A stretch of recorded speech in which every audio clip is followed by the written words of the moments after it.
പാലക്കാട് ഷൊർണൂർ ത്രാങ്ങാലിയിൽ അടച്ചിട്ട വീട്ടിൽ മോഷണം. 65 പവൻ സ്വർണവും 1 ലക്ഷം രൂപയുമാണ് കവർന്നിരിക്കുന്നത്. ഒരു റാഡോ വാച്ചും മോഷണം പോയിട്ടുണ്ട്. ഒറ്റപ്പാലം പോലീസും വിരലടയാള വിദഗ്ധരും സ്ഥലത്ത് പരിശോധന നടത്തുകയാണ്. ഇക്ബാൽ അറക്കൽ ചേരുന്നു. ഇക്ബാൽ, എപ്പോഴാണ് മോഷണം നടന്നത്? പോലീസ് നൽകുന്ന വിവരം എന്താണ്?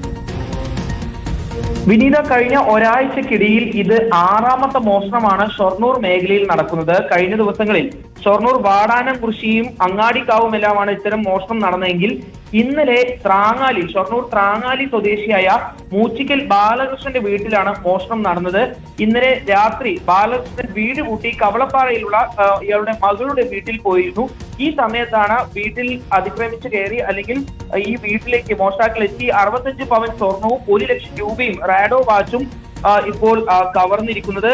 ബാലകൃഷ്ണനും അതുപോലെ തന്നെ കുടുംബവും നൽകിയ പരാതിയിൽ നിലവിൽ ഒറ്റപ്പാലം പോലീസും വിരലടയാള വിദഗ്ധരും സ്ഥലത്തെത്തി പരിശോധന തുടർന്നുകൊണ്ടിരിക്കുകയാണ്. പ്രതിക്കായുള്ള അന്വേഷണം ഊർജിതമാക്കിയതായാണ് പോലീസ് അറിയിച്ചിട്ടുള്ളത്. ഈ കഴിഞ്ഞ ദിവസങ്ങളിൽ വാടാനംകുറിശ്ശിയിലും അങ്ങാടിക്കാവും നടന്ന മോഷണവുമായി ബന്ധപ്പെട്ടും പോലീസ് അന്വേഷണം നടത്തുന്നുണ്ട്. ഈ മോഷണങ്ങൾക്കെല്ലാം പിറകിൽ ഒരേ സംഘമാണോ എന്ന സംശയത്തിന്റെ അടിസ്ഥാനത്തിൽ തമിഴ്നാട്ടിലെ അതുപോലെ തന്നെ വിവിധ സംസ്ഥാനങ്ങളിലെ മോഷ്ടാക്കളെ കേന്ദ്രീകരിച്ചും പോലീസ് അന്വേഷണം വ്യാപിച്ചതായാണ് വിവരം. ശരി, ഇക്ബാൽ അറക്കലാണ് വിവരങ്ങൾ നൽകി.